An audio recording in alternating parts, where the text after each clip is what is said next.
The Mountain Spirit and the Red Bird are Tibetan stories. Once upon a time, in the majestic mountains of Tibet, there was a vast forest.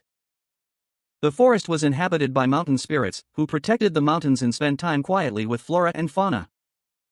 This spirit used the power of the mountains to manipulate wind and rain to protect the animals, but the spirit never appeared to anyone. In that forest lived a special red bird. The bird was different from the others in that it had bright red feathers that shone so beautifully that it was dazzling. The red bird was a messenger of the mountain spirits, and it was responsible for carrying the message that the spirits wanted to convey to someone. One day, Ramo, a young boy living in the forest, ventured deep into the forest. He was looking for a way to meet the legendary mountain spirit in order to help his sick and troubled mother. Ramo's mother had been ill for a long time, and the villagers tried their best, but there was no sign of recovery. Ramo was desperate, but he was determined to save his mother and went to the mountains in search of the power of the spirit.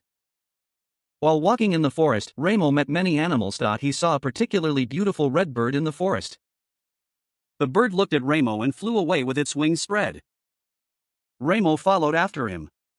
As the red bird flew as if guiding him, Ramo finally reached the depths of the mountain. There was a large rock standing quietly, and a faint light was leaking out from the rock. "Spirit, I want to save my mother." Ramo knelt before the rock and prayed. "Please lend me your help."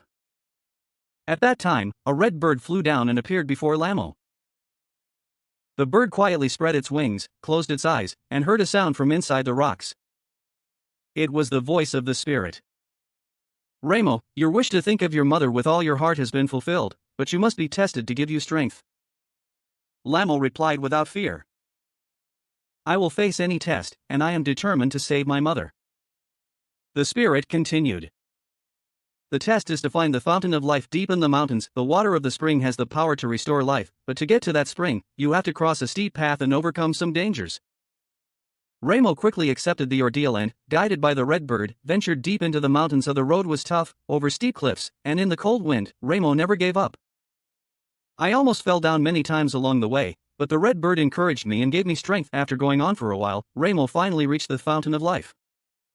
The spring was filled with blue water and colorful flowers blooming around. Drawing water from the spring, Ramo hurried back to his mother. Back in the village, Ramo poured spring water on his mother's bedside.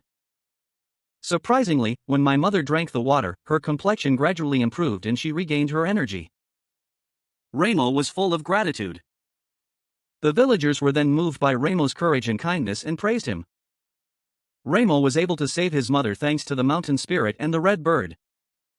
The red bird appeared before Ramo again and said, "It was because of your pure heart that you were able to overcome trials and gain strength. Now your mother has regained her health. But we must not forget that the heart that is committed to others is the most important." Ramo spent his time in the village with those words in his heart. And he always had a heart of compassion and help for others. The legend of the red bird and the mountain spirit is still told in the village. That's it.